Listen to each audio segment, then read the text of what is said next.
오늘은 신명기 22장의 말씀을 묵상합니다.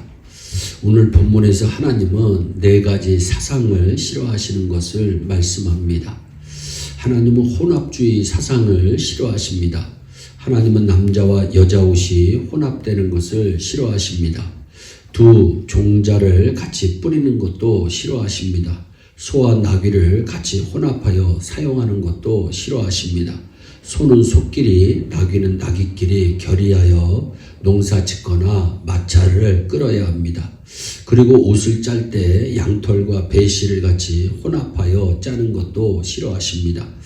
오늘 본문은 한마디로 하나님은 혼합주의를 싫어하신다는 말씀입니다. 혼합은 마귀의 속성입니다. 마귀는 혼합되고 섞이는 것을 바라고 있습니다. 그래서 알곡만 있는 밭에 가라지를 심었습니다. 선만 있는 에덴 동산에 선악과를 따먹게 하여 선악이 혼합되게 만들었습니다. 솔로몬이 하나님만 섬기는데 우상을 혼합하여 섬기게 유혹하였습니다. 결국 솔로몬은 망합니다. 성경에 다른 무엇을 혼합하는 것이 이단입니다. 기독교 진리에는 그 어느 것도 섞여서는 안 됩니다. 하나님은 주일은 온전히 드려지기를 원하고 있습니다. 주일이 다른 날과 혼합되는 것을 하나님은 싫어하십니다. 11조는 하나님께 온전히 드려지기를 원하고 있습니다. 그런데 11조가 많다고 떼어서 성경금이나 다른 교회를 돕는 데 사용되는 것을 원하시지 않습니다. 하나님은 서운한 것은 그대로 갚기를 원하고 계십니다. 하나님이 두 번째로 싫어하시는 사상이 대형 지향주의 사상입니다. 노중에서 나무에나 땅에 있는 새의 보금자리에 새새끼나 알이 있고 어미새가 그 새끼나 알을 품은 것을 만나거든 그 어미새와 새끼를 아울러 취하지 말고 어미는 반드시 놓아줄 것이요 새끼는 취하여도 가하니 그리하면 네가 복을 누리고 장수하리라 6절과 7절이 말씀합니다. 복을 받고 장수하게 되는 비결을 여기서 말씀하고 있습니다. 복 중에서 가장 큰 복은 장수의 복입니다. 이보다 더 큰 복이 없습니다. 그런데 성경은 장수의 비결을 여러 가지로 말씀합니다. 우선 10계명 중 5번째 계명이 부모를 공경하면 장수하게 된다고 말씀합니다. 그리고 하나님을 경외하면 장수하게 된다고 잠언서에 분명히 잠언 3장 7절과 8절은 말씀합니다. 이렇게 10계명과 같이 거창한 계명을 지키고 하나님을 경외해야 하는 당연한 일을 하면 장수하지만 그러나 너무나 작은 일도 장수의 비결이라고 하는 사실을 성경은 알려주고 있습니다. 지나가다가 새 둥지에서 새 새끼를 꺼낼 때 어미새는 놓아주는 것도 장수의 비결이라는 것입니다. 작은 것도 무시하지 말라는 말씀입니다. 축복의 비결이 거창하고 크고 웅대한 곳에만 있는 것이 아니라는 것을 분명히 성경은 말씀합니다. 작은 것을 무시하면 안 됩니다. 예수님은 작은 일에 충성한 사람에게 큰 것을 맡기신다고 분명히 말씀합니다. 한 고울을 잘 다스린 자에게 10고울을 맡기시는 분이 주님이십니다. 또한 세 번째로 하나님은 편의주의 사상을 싫어합니다. 사람들은 편한 것을 좋아합니다. 뛰기보다 걷기를 좋아하고 걷기보다 앉아있기를 좋아합니다. 앉아있기보다 누워있기를 좋아합니다. 누워있기보다 자기를 좋아합니다. 편할수록 참 좋아합니다. 본문에서 하나님은 편한 것을 추구하는 것을 싫어하시는 것을 말씀합니다.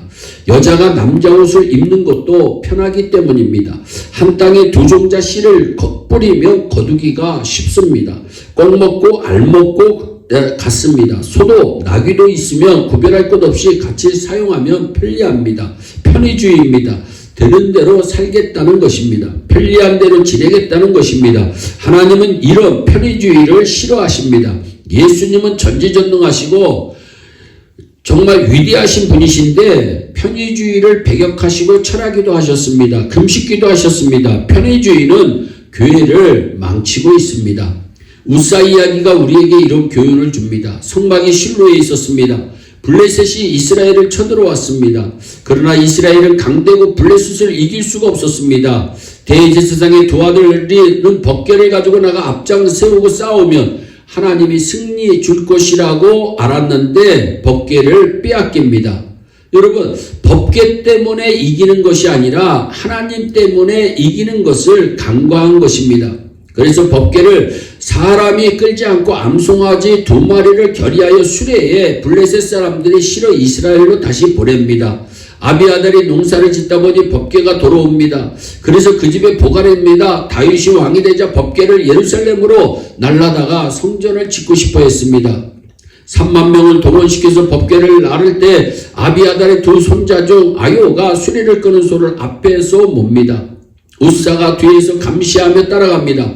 갑자기 소가 뛰기 시작합니다. 법궤가 떨어지려고 하자 우사가 법궤를 붙잡았습니다.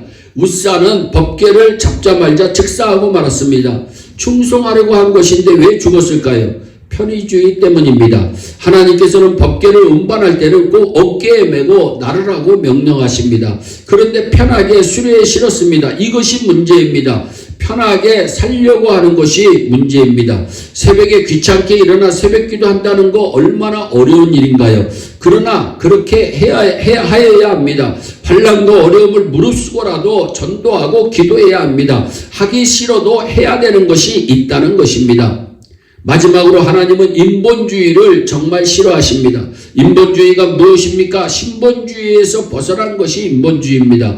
하나님은 여자는 여자로서 남자는 남자로서 살기를 원하시고 계십니다. 그러나 여자가 남자처럼 남자가 여자처럼 살려는 것이 인본주의입니다. 하나님은 인본주의를 싫어합니다. 우리 모두 하나님이 싫어하는 사상을 잘 알아서 하나님 중심의 신본주의 사상으로 날마다 승리하는 우리 모두가 되기를 주 예수 그리스도의 이름으로 축원합니다.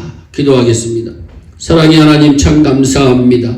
하나님은 혼합주의를 싫어하시고 대형 지향주의를 싫어하시고 편의주의를 싫어하시고 인본주의를 싫어하시는 그 하나님을 찬양합니다.